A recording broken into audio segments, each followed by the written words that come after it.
सगळे मिळून भगवंताला आणि बाबाला एकतेने प्रणाम करू. भगवान बाबा हनुमान जी को प्रणाम. मान त्यागी बाबा जमदेव जी को प्रणाम. परमात्माए नमस्कार. परमपूज्य परमात्मा एक सेवक मंडळ वर्धमान नगर नागपूरच्या वतीने मंडळाच्या आदेशाप्रमाणे बाबाच्या आदेशाप्रमाणे आज या ठिकाणी चर्चा बैठक आयोजन केली आहे. यामध्ये स्वयं भगवान बाबा हनुमानजी उपस्थित आहे. भगवंताला माझ्या प्रणाम. आपल्या सगळ्यांचे सद्गुरू मानव धर्माचे संस्थापक महान त्यागी बाबा जमदेवजी उपस्थित आहे. बाबाला माझ्या प्रणाम. आपल्या सगळ्यांची मातोश्री वाराणसी आई उपस्थित आहे. आईला माझ्या प्रणाम. त्याचप्रमाणे आजच्या या स्नेहमिलन चर्चा बैठकीचे अध्यक्ष आणि परमपूज्य परमात्मा एक सेवक मंडळाचे अध्यक्ष आदरणीय सन्माननीय रवींद्रजी गायधनी साहेब यांना सुद्धा माझा नमस्कार. त्याचप्रमाणे मंडळाचे संचालक आदरणीय सन्माननीय वैद्य साहेब यांना सुद्धा माझा नमस्कार. त्याचप्रमाणे या कार्यक्रमाचे उद्घाटक आदरणीय सोनकचरे काकाजी ज्येष्ठ मार्गदर्शक यांना सुद्धा माझा नमस्कार. व्यासपीठावर उपस्थित परमपूज्य परमात्मा एक सेवक मंडळाचे ज्येष्ठ मार्गदर्शक सन्माननीय रावधुरीजी यांना सुद्धा माझा नमस्कार. त्याचप्रमाणे परमपूज्य परमात्मा एक सेवक मंडळाचे संचालक आदरणीय रवींद्र कापरेजी यांना सुद्धा माझा नमस्कार. त्याचप्रमाणे व्यासपीठावर उपस्थित या परिसरातील मार्गदर्शक ज्यांचे इकडले आयजी निकारजी यांना सुद्धा माझा नमस्कार. आणि समस्त उपस्थित बाहेरगावून आलेले इतर क्षेत्रातून आलेले मार्गदर्शक कार्यकर्ते आदरणीय संपूर्ण व्यासपीठ माझ्यापेक्षा वरिष्ठ ज्येष्ठ सन्माननीय यांना सुद्धा माझा नमस्कार. समस्त उपस्थित बाबाचे सेवक सेविका बालसेवक सगळ्यांना माझा नमस्कार. या ठिकाणी फार सुंदर असे अनुभव सादर झाले आणि या ठिकाणी आज आमचं भाग्य माझेवालं हे या बैठकीमध्ये साहेबांनी आम्हाला आमंत्रण केलं. आमच्याकडे आले, पत्रिका दिली. ती आज म्हणे आमच्या गावाला चर्चा बैठक आहे, तुम्ही या. म्हणे बाबा आम्ही एकटे यावं का काय यावं? तर म्हणे शेवकांना घ्या, गाडी करा, या. आणि या पहिल्याच वेळा किटाडी गावामध्ये मी आलो. भाग्य समजतो. आणि आज एवढं मोठं भव्य दिव्य चर्चा बैठकीचं स्नेहमिलन आम्हाला मिळत आहे. तर आपण भाग्य जर महान त्यागी बाबा जमदेवजी या पृथ्वी तलावर जन्माला आले नसते आणि आम्हाला हे कार्य जीवनात मिळाले नसते. तर मी प्रथम, कारण की मी एक छोटूसा व्यक्ती आहे, मी शिकवायला काही आलो नाही आणि मी शिकवू शकत नाही. एक साधारण एक सेवक आहे आणि म्हणून महान त्यागी बाबा जमदेवजीच्या मार्ग स्वीकारण्याकरिता मी अखंड बेवडा गंजटते रिक्षाचा माणूस, 5 वर्ग नापास. माझे भाग्य समजतो त्या दारूली मी भगवान समजतो. मी जन्मीने दारू पेली नसती, गांजा पेला नसता, जुवा केला नसता, रिक्षा चालवला नसता, तर माझ्या पत्नीनं हा मार्ग घेतला नसता. माझ्या परगिल्या पत्नीला या मार्गाची रूपरेषा मिळाली नसते. ज्याने मला या मार्गाची रूपरेषा दिली दशरथजी मिश्रण, तेही माझ्यासोबत आले. मला बरेच वर्ष झाले या मार्गात आलो. माझी परिस्थिती एकदम खालवलेली होती. एकदम वेळेवर अन्न, वेळेवर खाणं, दारू पिणं, घरावर छत नाही, साडीची पाल बांधून आलो. त्या खरबी गावामध्ये आलो तर मला कोणी ओळखत नव्हतं. अशी परिस्थिती माझी होती. भाग्य समजतं या महान त्यागी बाबा जमदेवजीने कृपा त्या मानव धर्माची काढला नसता, स्थापना केली नसते तर आम्ही या ठिकाणी आज जमलो नसतो.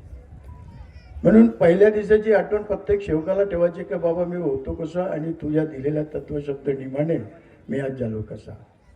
कारण की कर्माची गती न्यारी आहे. चाहे भगवान राय, माणूस राय की कोणीच राय, जसे कर्म करान तसं फळ भोगाचं. चाहे मी राय का बाप राय का परिवार आहे.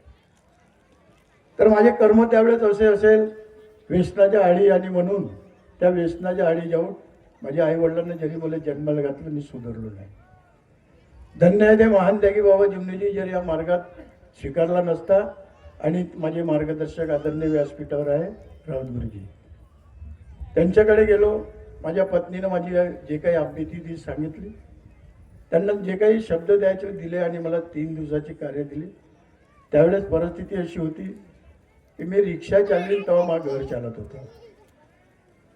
आणि खरबीमध्ये जेव्हा आलो लेआउटमध्ये राहायला, तर त्यावेळेस जे काही मला त्यांना मार्गदर्शन केलं आणि मार्गदर्शनाच्या माध्यमातून पहिल्या दिवशी जसे या चर्चासत्रामध्ये तुम्ही आम्ही बसलो आहोत, 9वा आवण्याचे कार्य होतं. आणि मंडळात पाठवलं, पाठ्यपुस्तक मिळाली आणि पाठ्यपुस्तक घेऊन घरी आलो. एक चिठ्ठी दिली की म्हणजे येळव या ठिकाणी एक भगवत कार्य आहे, त्या ठिकाणी जाऊन हाजेरी लाव. आणि ते तिथं हाजेरी लावली. तर पाहिलं जसं आज या व्यासपीठावर ज्येष्ठ वरिष्ठ सन्माननीय आदरणीय मार्गदर्शक कार्यकर्ते बसले आहे, त्या सगळ्यांचे मार्गदर्शन ऐकलं, त्या घरमालकाचे मार्गदर्शन ऐकलं आणि मी त्या कोणत्यात बसलो होतो. आणि त्या कोणत्यात बसताना माझं शरीर हाले असं आणि पूर्ण मार्गदर्शन संपलं. आणि त्यावेळेस तोच दसरा भाऊ मिश्रा म्हणते, गुरुजीला जाऊन नमस्कार करून ये, भेटून ये म्हणे. अरे यार भाऊ म्हणलं, माझे कपडे कसे आहे कारे कारे, रिक्षावाला म्हणलं माणूस कसा जाय यार, चांगलं नाही वाटत म्हणलं. गेलो आणि गुरुजीने पहिला शब्द विचारला, चर्चा बैठकीत काय ऐकलं ते सांग म्हणे. आता पहिलाच दिवस, पहिलीच वेळ पाठ्यपुस्तक घेतली, घरी ठेवली, जेवण केलं आणि भगवत कार्यात गेलो. ते माझ्यावर सायकल होते, त्या दसरथ भाऊच्या सायकलवर गेलो. आणि त्या घरमालकाचा अनुभव सांगायला लागला मला की त्या घरमालकींच्या घरी भूत बाधा होती, त्याने या माईकवर सांगितलं असं वगैरे वगैरे. तेव्हा गुरुजी म्हणजे चांगलं आहे म्हणे, व्यवस्थित राहा, शाबास म्हणे. आणि तेव्हा मला एक शब्द दिला, तुला भगवंताला काय द्यायचे ते तू शोध म्हणे, आणि भगवान तुला काय देईन हे सांगू शकत नाही म्हणे. घरी आलो, पत्नीला म्हणलं, शालू म्हणलं गुरुजी असं का बोलले बुवा. म्हणले मी पहिली वेळ ऐकलं यार म्हणलं. आणि घरी आल्यावर नियमावली काढली, नियमावलीची मानव धर्माची शिकवण वाचली. तिला म्हणलं हे मला समजून सांग, मला समजत नाही, कारण की मी शाळा म्हणलं 5वे वर्ग शिकलो, जोडा अक्षर समजत नाही ना, आज बी समजत नाही. कारण की मला बी आता माझ्या मार्गदर्शकानं सरळ जाणे सरळ येणं शिकवलं, लिचोडा घेणं शिकवलं नाही. तर म्हणलं हे मला समजून सांग. अरे माझ्या पत्नीने मला समजून सांगितलं, मग मी तिला म्हणलं की ह्या मार्गाचे तत्व शब्द नियमानं वागलं, जे गुरुजीनं म्हणलं ते आपल्याला मिळू शकते, त्याच्यासाठी तुला न मला शोधा लागेल ना. आपले मुलं लहान आहे म्हणलं ना, आपलं कोणी नाही म्हणलं, जरी बहीण आहे, भाऊ आहे, काका आहे, मामा आहे, मावशी, कोणी साथ आला नाही म्हणलं. पण आपल्याला असं वागा लागेल, त्यांच्या शब्दाचे पालन करावं लागेल, तेव्हा आपल्या जीवनात प्रगती होईल ना, आपल्या कर्मावर दोष द्यावा लागेल. आणि तेव्हा त्या परमेश्वराने अंतकरणातून ऐकलं आणि चिकाटीनं कार्य केले, आजही करत आहोत. सामोरनं ज्याने का होणार आहे मला काही नाही माहीत, तो भगवान आहे, मी कोणी नाही, मला सांभाळणारही भगवान आहे. आणि असं करून करता करता परमेश्वराने माझ्या जीवनात 2003 मध्ये माझं त्यागाचं कार्य घडलं, 2004 मध्ये मासिक नवआवन कार्य पार पडलं. आणि भगवंताला जे घडवायचं होतं ते भगवंतानं घडवलं आणि हळूहळू जीवनात प्रकाश पडला, मुलांना संस्कार मिळाला. मुलं सकाळी शाळेत जायचे, त्याला सांगायचे बाबाला नमस्कार कर, अभ्यास करताना आल्यावर बाबाला सांग बाबा माझा अभ्यास लक्षात राहिला पाहिजे, तुला काय बनायचं ते तू पाय, आमच्याजवळ ताकद नाही, पैसा नाही, पाणी नाही. आणि जीवनात असं करता करता भगवंताची कृपा झाली, मार्गदर्शकाच्या एक एक शब्दाचं मी सोडवणूक केली ना, आजही करत राहतो. आणि त्यावेळेस भगवंताची कृपेने मुलांना संस्कार मिळाले आणि चांगल्या रीतीनं 2004 नंतर माझ्या मुलांना शिक्षण, पाणी. आणि मुलगा मॅट्रिक 12वी पास झाला आणि त्यानंतर विदेशात गेला, रशियाला, त्या ठिकाणी एक्झाम दिली व तिथं सुद्धा पास झाला. आणि त्या ठिकाणून 6 वर्ष तिथं MBBS केलं, MBBSची डिग्री घेऊन नागपूरला परत आला. त्यानंतर महाराष्ट्रात एक्झाम दिली, महाराष्ट्राची सुद्धा डिग्री घेतली, त्या ठिकाणी सुद्धा त्याने 165 मार्क इंटरनॅशनल एक्झाम दिली, तिथे पास झाला. आता गव्हर्नमेंट सर्व्हिस करत आहे. मुलगी D.Pharm B.Pharm M.Com झाली, छोटी मुलगी डॉक्टर फिजिओथेरपिक झाली. हे सगळं परमेश्वराने आणि संस्कार. तर बाबांनी सांगितलंय, बाबा या मार्ग बिलकुल सत्याचे आहे बरं. अगर या ठिकाणी अनुभव आले, जर सत्य नसतं तर हे अनुभव आले नसते. मग मी कसा? तर बाबाने सांगितलं तुझ्या आहे तुझ्यापासून. तर मी कसा? आणि हा मी साठीच आपण म्हणतो मी माझ्या कर्माने चुकलो, ही माझी चूक आहे, याचीच मला क्षमा द्या. आणि अशा प्रकारे मुलांना संस्कार मिळाले, मुलं मोठे झाले, मुलींचे लग्न झाले, आपापल्या घरी सुखी समाधानी आहे, जेव्हाही मिळाले. आणि माझ्या आज 25, 26, 27 वर्ष झाले भागवत कार्य करण्याच्या योगाला मंडळाच्या माध्यमातून एक मार्गदर्शक पद मिळालं. 2013 पासून माझ्या अल्पबुद्धी अनुसार मी याला सांभाळत आहे. तर कोण काय म्हणते, कोण काय करते, मला त्याच्याशी काही घेणे नाही. जीवात जीव आहे तरी हे करण्याचा प्रयत्न करीन. जसं माझ्यानं होत आहे तसं करण्याचा प्रयत्न करीन. भगवान मला सद्बुद्धी देईल. अनुभव भरपूर आले आहे, सेवकाचे अनुभव आले, परिसरातले अनुभव आले. कारण की बाबा म्हणजे सगळेच चांगले आणि सगळेच वाईट. पण चांगलं कोण?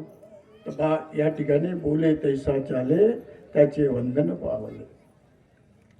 दया क्षमा शांती ते देवाची वस्ती. रंजले गांजले दीन दुबळे, आपण या मानव धर्मात आलो. आणि बाबांना आमची किवया केली. आणि बाबांना मागितलं की मला सत्यमर्यादा प्रेमाची विद्या, पण आपण काहीच देऊ शकलो नाही. फक्त स्वार्थ साधवण्याकरिता या मानव धर्मात आलो. आणि मानव धर्म चांगला आहे, मानव धर्म बिलकुल चांगला आहे. मानते की बाबा चिंतेजीने जे 4 तत्व 3 शब्द 5 नियम दिले बिलकुल प्रामाणिक आहे. त्यांना अंतकरणापासून अगर जो त्या नियमावलीत लिहिलं आहे, अंतकरणापासून हे 4 तत्व 3 शब्द ज्या कुटुंबाला मान्य असतील अशाच कुटुंबाने या मार्गात यावं. अन्यथा येऊ नये. अंधश्रद्धा किंवा भीती बाळगून हे कार्य घेऊ नये. ज्याला समजलं असेल त्यानेच घ्यावं, अन्यथा घेऊ नये. न समजल्याने पुन्हा एक वेळा विचारपूस करून घ्यावं, नंतर मार्ग घ्यावा. हा मार्ग इतका सुंदर आहे, जगा वेगळा आहे. आणि बाबाच्या वाक्य का माझ्या सेवक फुलासारखा टवटव राहील, अन्यथा आपल्या कर्माने कर्मभोगी राहील. तो कर्म तेरे अच्छे है, तो किस्मत तेरी दासी है, और आप के घर में मथुरा काशी. सगळेजण गेले काशीले, मथुरेले, वृंदावनले, हरिद्वारले, बऱ्याच गोष्टी घडवल्या. कोणी नाही आला आडवा, कोणी नाही आला, कोणी नाही कोणाचे अंती जाणे ऐकल्याचं. देव धर्म बी लगेच पूजले. म्हणून मला आलेला अनुभव मी सादर करतो. आणि मला बाबाने दिलेले तत्वशब्द नियम माझ्या शरीरामध्ये जेवढी बाबा शक्ती देईन, जेवढी भक्ती देईन, जेवढी बुद्धी देईन, जेवढी ठेवान. कोण काय करते, कोण काय म्हणते, मला त्याच्याशी काय केलं नाही. कोणाला असं वाटतं मी हे केलं तर खूप मोठं झालं, कोणाला असं वाटतं की मी हे केलं तर खूप मोठं झालं, असं नाही. समय जो है, समय के पहले और भाग्य के आधी कुछ नहीं मिल सकता. मी कितीही कोणत्या गोष्टीला प्रयत्न केला, कारण की मला मार्गात यासाठी लगेच प्रयत्न केला असेल पण मार्ग नसेल मिळाला, तर माझ्या वेळ नव्हता आला. आणि माझा जेव्हा वेळ आला तर माझ्या पत्नीने या धर्मामध्ये त्या शेवकीन व्हायला विचारलं, तिची वेळ आली आणि म्हणून तिच्या वेळेमुळे मला हा मानव धर्म मिळाला. तर मी स्वतःला भाग्यवान समजतो. धन्य बाबा, तुम्ही असंच माझ्या परिवारात मला सद्बुद्धी द्यावं आणि माझ्या कार्याला सुद्धा सद्बुद्धी द्यावं. आणि जे कार्य करीन समोर त्या कार्याला सुद्धा सद्बुद्धी देण्याचा योग द्यावा. एवढंच बोलतो, माझ्या शब्दाला विराम देतो. सगळ्यांना माझा नमस्कार.